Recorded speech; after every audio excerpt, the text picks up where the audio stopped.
Welcome to Buckeyes Tomorrow Morning for Tuesday, February 20th. I'm your host, Tom Orr. The Akron game is in 193 days. The game against Michigan in 284 days. We are talking about recruiting, and we're talking about everyone's favorite position in recruiting. We're talking about quarterback recruiting. You generally only get one, maybe two in a cycle if things fall exactly right, like Ohio State did just this last cycle, 2024. But generally, there's only one guy. They've already got their guide for 2025. That is Tavien St. Clair out of Bellefontaine, Ohio. So now we get to look ahead to 2026. And boy, there are some big names on Ohio State's quarterback board for 2026. There is a big name on our board for this show today as well. It is Marc Givler. He is the recruiting analyst at BuckeyeHuddle.com.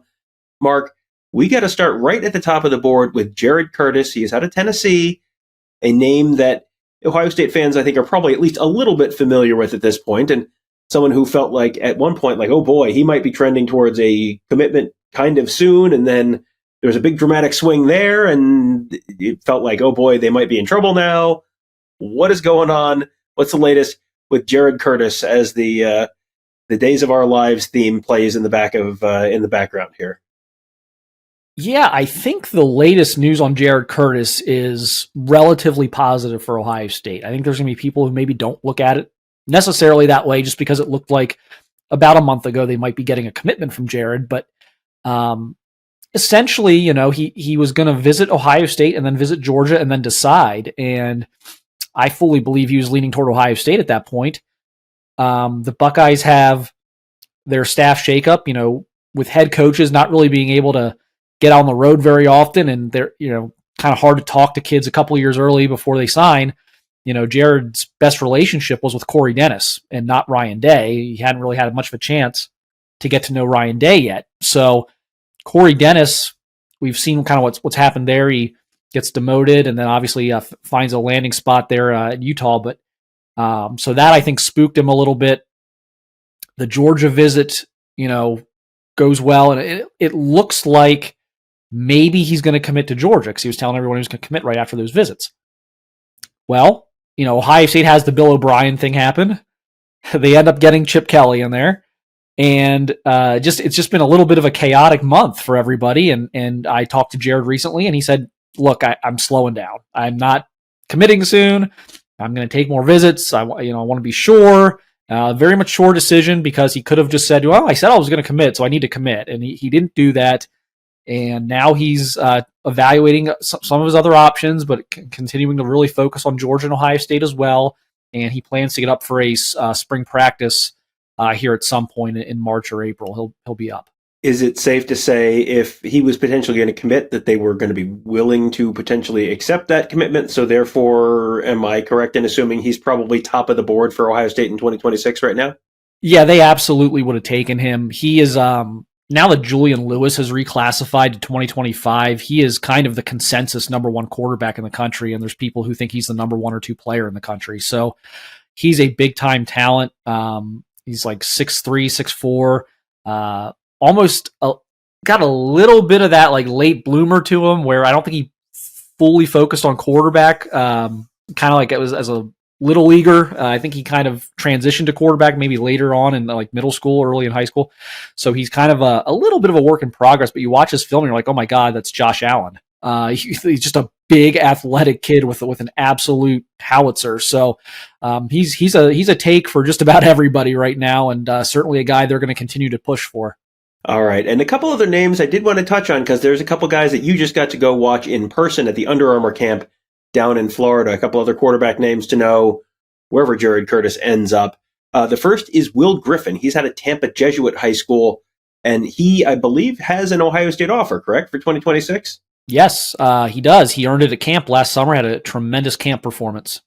So how does he stack up with Curtis? Is he, what does he look like as a prospect?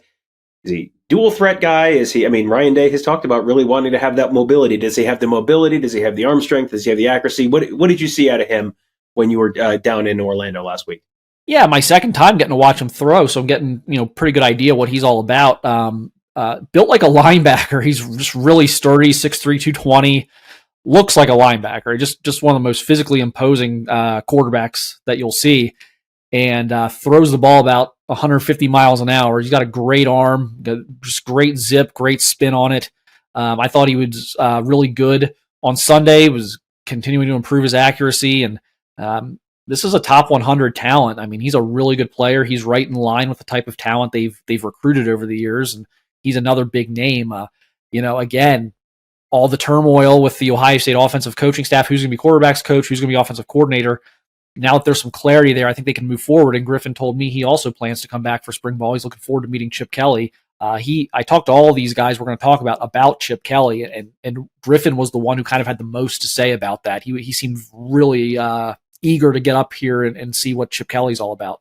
What is intriguing about Chip Kelly to someone like Will Griffin? Is it just sort of the name? Is it the association with the Oregon thing, which is, Will Griffin was probably, I don't know if he's a 2026 quarterback.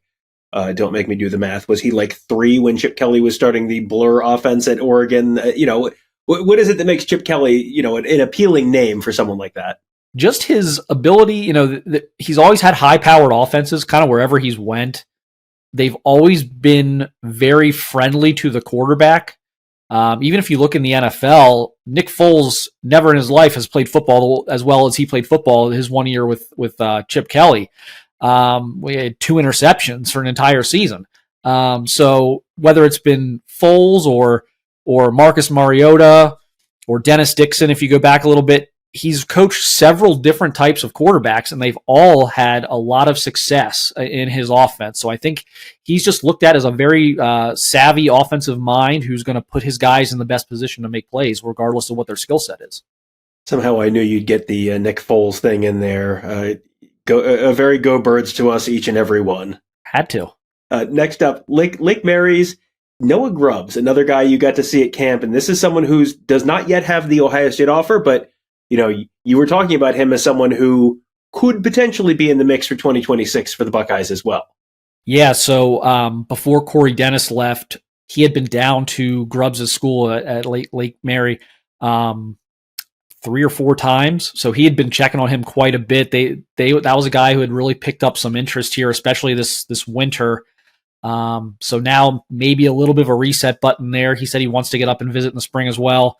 Ohio State would certainly, I'm sure, will send Chip Kelly out there in the spring to watch him throw. With Griffin and Curtis having the offers and having been on campus, each have been up to campus. I think Grubbs, they're probably a little bit behind the 8 ball right now. Grubbs has a monster offer list. I mean, he's got a ton of big offers. So they've got some ground to make up if they throw their hat in the ring there, but it felt like they were trending that direction before Corey Dennis left. So we'll have to see kind of where they pick up with things. I do think a lot's going to depend on what they feel the trajectory of Jared Curtis's recruitment is, especially if he makes it up for a spring visit. But Grubbs is definitely a guy they like. And again, he was fantastic on Sunday too. He's a really athletic kid who can, he's a little less physically imposing than Curtis and Griffin. He's got a little more filling out to do, but he's 6'4", really good arm and good feet. Well, at the end of each of these shows, we always talk about all the reasons you should become a member at BuckeyeHuddle.com and all the great stuff we have. One thing we have that's free for anyone, member or not, is profile pages. We have started putting together a database of profile pages of all of these recruits. So you want to check out Will Griffin and see where he ranks in all the different ranking systems and where he's been offered. That's part of there. So what made you, Mark, want to put together something like that? Because I have looked at that and said, wow, that looks like a lot of work. I hope someone else wants to do it. And luckily, other people have wanted to do it. Yeah, it was kind of a membership request over the years. I've kind of always picked people's brains like, hey, what could we maybe add to the site that would, be meaningful to you as a member, as a viewer. And I got a lot of like player profile stuff, like, when you write an article about a kid or whatever, if you could just click on his name and you could like get some information on him, where he's from, maybe his film, his ranking, that type of thing. So it's just been a request, and it's just been something we've been thinking about for a while, and I finally figured out a system to kind of implement it that didn't take up half my time to get set up. So it's good information there. Again, we got his rankings, offers, highlight film, any video. If we've shot some good video of it, it will be in there with with player profiles, photo, obviously, and just vitals, height, weight, school, all that other stuff. So, and at the bottom, this might be the best thing. At the very bottom of the profiles, it's got his news feed. So, like, if you want to go click on Jared Curtis's recruiting profile, it'll show at the bottom. You can check every story we've written that involves Jared Curtis, and it automatically updates every time we post a new story about him. So that's true for all the profiles. So it's just a good resource that you don't have to click off the site and go like open 3 more tabs to find what you're looking for. You can just click on the name in the article, or if you're looking at the offers board or the rankings list we have on the site, you can just click on their names there and you get all the information you're looking for. And if you want to find all that stuff that Marco was just talking about, just go to BuckeyeHuddle.com. On the menu, there's sort of that toolbar at the top with forums and football recruiting and all sorts of stuff. Under football recruiting, there's commitment list and all the commitments they have for 2025, 2026, offers for 2025, 2026. Mark has his Ohio rankings for 2024, 2025, and 2026. And on all of those, you'll see all those players named. Just click on their names, and that'll take you to the profile. All that information, all free for you at BuckeyeHuddle.com. So make sure you check that out. Lots of good information there. Those Ohio rankings. That's one of those things that I think is really, really useful because these are all guys. Mark sees a lot of these guys nationally, but the Ohio guys, he sees a ton of them and has a very, very good insight into all of that. So you'll want to check those out all at BuckeyeHuddle.com. That will do it for today. Thank you guys all for joining us. Have a great day. We'll talk to you tomorrow.